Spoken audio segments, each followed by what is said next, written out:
मराठवाड्यामध्ये आजच्यासाठी orange alert आहे, उद्यापासून येलो अलर्ट आणि परवा नंतर तिथे वॉर्निंग्स नाहीये. येणाऱ्या 3 ते 4 तासामध्ये काय होईल याला आपण नाव कास्ट म्हणतो आणि म्हणजे लगेचच काय होणार आहे याची जी परिस्थिती असते.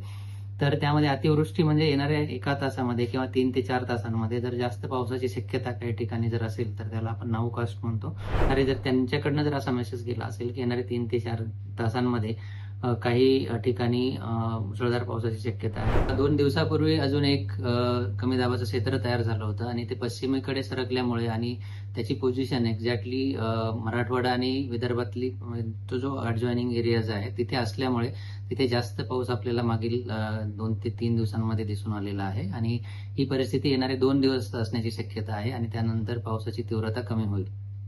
राज्यात सध्या कुठं कुठले अलर्ट आहेत? मध्य महाराष्ट्र, विदर्भ, कोकण, मराठवाडा. कोकणामध्ये येणारे 2 दिवस रेड अलर्ट आहे, त्यानंतरचे 2 दिवस ऑरेंज अलर्ट आहे, नंतर येलो अलर्ट आहे.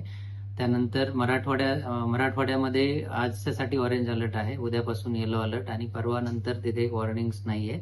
मध्य महाराष्ट्रातील घाट एरियाजमध्ये आज आणि उद्या ऑरेंज अलर्ट आहे, त्यानंतरचे 2 दिवस ऑरेंज अलर्ट आहे आणि नंतर काही अलर्ट नाहीये.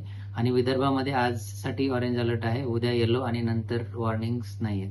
सर, एक मेसेज फिरतोय, पुढील 4 तासात अतिवृष्टी होईल. पुणे, सातारा, कोल्हापूर, सांगली अशा ठिकाणी अतिवृष्टीची काही शक्यता आहे का? अशी काही स्थिती निर्माण झाली आहे का? म्हणजे हवामानाचा जो अंदाज आहे त्याचे वेगवेगळे प्रकार असतात. त्यामध्ये एक मध्यम म्हणजे येणाऱ्या 3 ते 4 दिवसांमध्ये काय असेल तर ते मी तुम्हाला ऑलरेडी सांगितलं आणि त्याचबरोबर येणाऱ्या 3 ते 4 तासामध्ये काय होईल याला आपण नाव कास्ट म्हणतो आणि म्हणजे लगेचच काय होणार आहे याची जी परिस्थिती असते.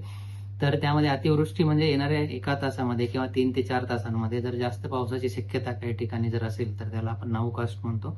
आणि ही जी माहिती आहे ती भारतीय हवामान विभागाच्या प्रादेशिक मोसम केंद्र जे मुंबईला आहे, प्रादेशिक हवामान केंद्र, तिथून दिली जाते आणि त्यामध्ये येणारे जर त्यांच्याकडनं जर असा मेसेज गेला असेल की येणारे 3 ते 4 तासांमध्ये काही ठिकाणी मुसळधार पावसाची शक्यता आहे तर तो नक्कीच बरोबर असू शकतो.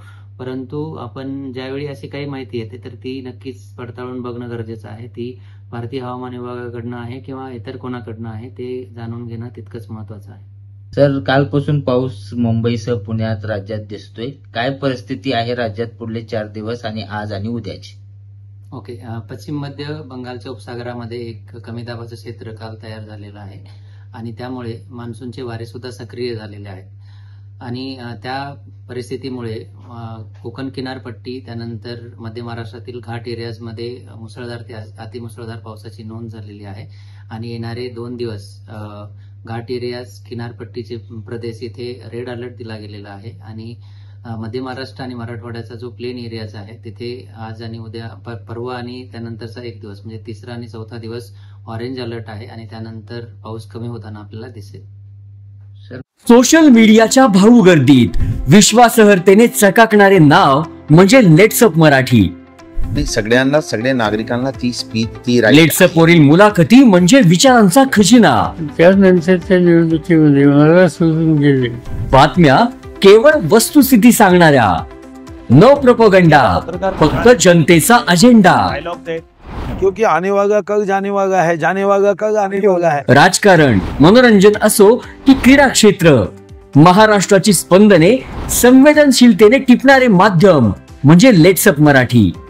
जगासोबत एक पाऊल पुढे राहण्यासाठी लेट्सअपचे ऍप, सोशल मीडिया आणि वेबसाईट सोबत कनेक्टेड रहा.